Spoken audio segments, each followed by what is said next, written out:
Let's cut across to senior journalist Swati Chaturvedi. She's joining me live. There have been, lots of opinion coming on, especially editorially, whether it's good for the Congress, bad for the Congress, what happens now.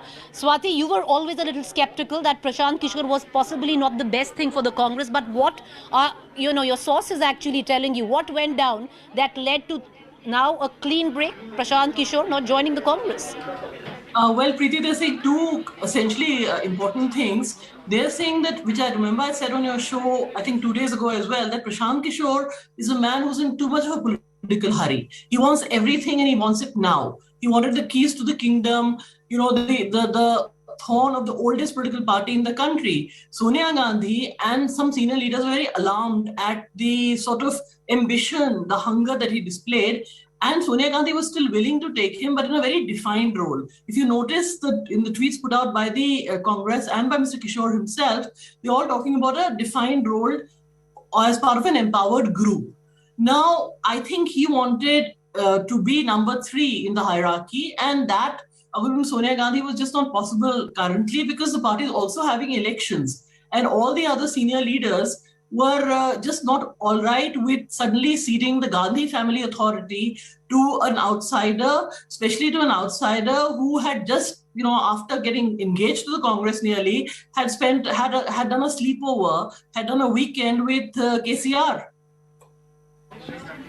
Swati, the fact that, yes, that he was, he is associated with the I-PAC, no matter how much he tries to distance himself with, because the official reason is coming out as, whoever we are talking to, that it was the reason that that I-PAC was in bed with the likes of TRS, YSRCP, TMC, and that is untenable if he's joining the party. Was that the only sticking point? Or the fact that one of his most radical changes was that Rahul Gandhi not be the PM face for the Congress in 2024?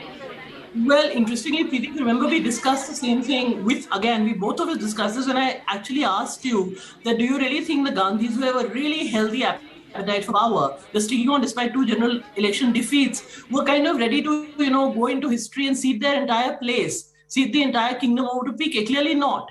The Gandhis are not going to be writing themselves into extinction. So I really don't even think that PK had made that a precondition. I think what alarmed the Congress was, his political promiscuity, as to say. They did make a condition that if you actually come on board as a Congress leader, not just as a strategist, then you need to give up all these dalliances with the opposition, which is actually currently eating the Congress's political capital for lunch. In Telangana, the Congress is in a direct fight with, somebody PK has just signed on with while he's still talking to the Congress. And we all saw what happened in Goa. So, it was PK wanted too much. And the Congress finally said enough. We don't want to give all of this to you. Swati, I'm going to ask you one quick question before I let you go. What happens to the Congress right now? Because there was a section at least which was rather upbeat. And those who follow the Congress very closely, the romanticism that there's going to be a resurrection where the Congress is once again going to peak. There are going to be massive, all-sweeping structural changes. That has been crushed once again. Now, what happens with the lot of the Congress? Because it seems, from the outside that the Congress is refusing to budge on any structural change. Exactly, Preeti. Now that's enough of it. This is a party which has been trying to make Rahul Gandhi happen for 2 general elections. The country has comprehensively said we don't want this. We want something different. Now parties resurrect when they embrace a public cause or a greater public good. A party resurrection cannot be based into making a strategist bring a family back. The message from the Congress is that, we are going to cling to our dynasty no matter what. And from the people of this country that, we don't believe that you are ready to change. Until you're ready to change, to show us that you're an actual opposition, we're not willing to vote for you. Swati, now what for the Congress? For somebody who's followed the trajectory of the party, is it now in complete free fall? Or do you think this new empowered group is actually going to resurrect it? I don't think so, Preeti, because like I said, there is no greater public cause here. There is no greater public message. There's no greater public outreach. There's no greater public campaign. Your single point agenda, if it's survival, then the people of India are very, they're very sane with their vote. They will not be throwing out, floating rafts.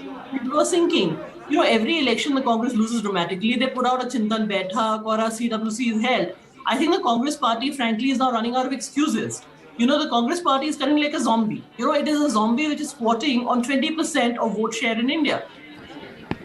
All right, but ultimately, Swati, now the message is what? It's very clear that publicly the Congress has accepted that it is Prashant Kishor that has rejected the Congress.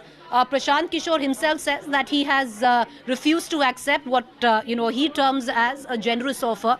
So that's the message which is going on in publicly, because Prashant Kishor has refused to join the party. He was made an offer, he said no. Well, Prashant Kishor also made all those presentations. So, it's not right now, it's really not about Prashant Kishor. It is about the fact that we have a party which has now been in free fall, Preeti, for almost 8 years. And that same party has 20% of India's vote share. They're in power in only 2 states. And the coming up, we have upcoming state elections. Hardik Patel today has gone public and said, please retain me in the Congress. There are people who don't want me in the Congress. And that's Gujarat elections coming up, where the BJP is actively campaigning. So, till the Congress gets this right, in the Congress currently, Preeti, what the reality is that you're promoted upwards for failure. Everybody is held accountable except the Gandhi family, which actually runs things. So, this even the PK refusal or the fact that they couldn't agree on terms is actually an egg on the face of the Gandhi family and the Congress leadership. That, somebody who said, let's burn down the headquarters was told that, no, actually, thank you, we'll just paint them up. All right, Swati, appreciate you joining us.